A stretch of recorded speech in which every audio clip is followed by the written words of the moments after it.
So it's February 16th, about 2 days since I got cooked in the market. You might ask, what do I do in the meantime when I'm not cooking, when I'm getting cooked? I actually own a moving company. And this is my old beat up moving truck, right? Like, it's so through. Catalytic converter got stalled, and I really put that truck through the ringer. So, what do you do as a trader? I'm currently waiting on my Uber. I think they're right here, coming down the street. Not an Uber, but a Lyft will rent us a U-Haul. Yeah, this is it. Yeah, so I have to get him on the way to the U-Haul store. Like I said, we had a little run-in with losses in the market. So, we keep going. We go back to square one, right? You gotta have like consistent income for me. We keep going. So, you rent the truck from the U-Haul store when you got, on days when you got moving days. And it's not that beautiful of a day. I know the weather tried to keep me back. My customer was worried about the rain. Looked at the Doppler or whatever, and I'm like, we can move in between them raindrops, right? Like, it's just half of this, we didn't make it. But, we in a Lyft, we on the way to the U-Haul store, and hey, like my Lyft driver, she came listening to gospel, some uplift. So, I don't know if you could hear it in the background, but, that's like what we need after taking losses. You be down, and, you just got to build that momentum up, right? This video, 90% of trading is emotional, right? Like, you can have your strategy, and you gotta have your risk management, but your psychology gotta be right. And that goes both ways. So like, when you winning in the markets, believe it or not, that could be negative or detrimental to your actual trading, right? Because your ego get big, you start putting on more size, you start being less risk averse, right? Centered, not too fearful, but not at the same time not too greedy. Like, it's hand in hand. It's a middle ground in there where you just got it. And that's what happened to me Friday. Came in the overnight, we put up a nice 1,300, and we just needed the last two to pass the account. But I woke up that morning, I'm like, yeah, we just gonna, if you made 13 the night before, what's the last two? So 30 minutes, that's all it took to lose 3K.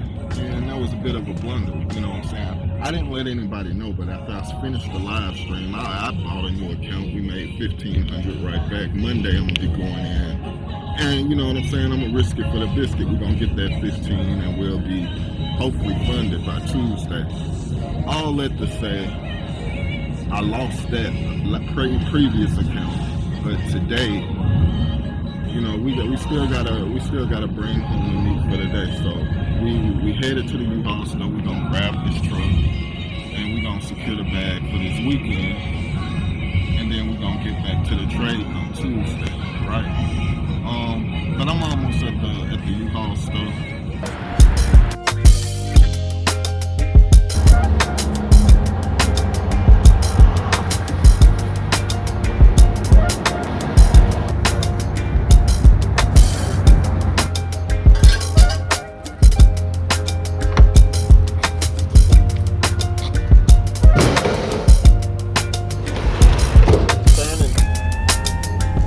Secondary income. And that's probably the most important thing when it comes to trading, is not being dependent on trading. Like I say, I had a work from home job after I took a break from moving so much. And when I started trading futures, I think I had been trading about probably about but I was doing good on the Top Step Combine pass, got a funded account, even took a payout. I'm like, shit, I don't need to work anymore. Hell, working is getting in the way of trading, And I quit, and what I'm saying, and that was the 2 months, after I quit were the hardest months ever when it came to trading, because I started rushing setup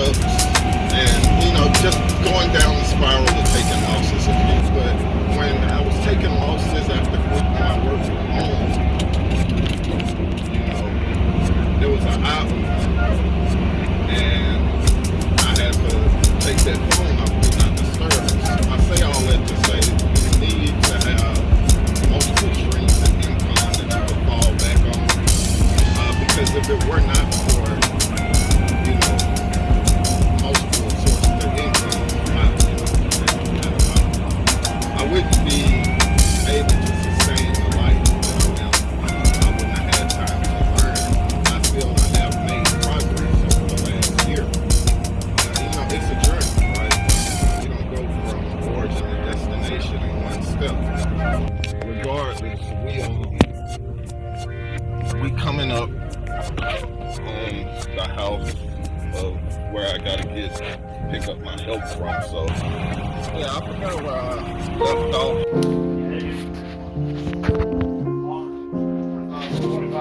Hey, how's it going? Good, how are you? John? Yes. John.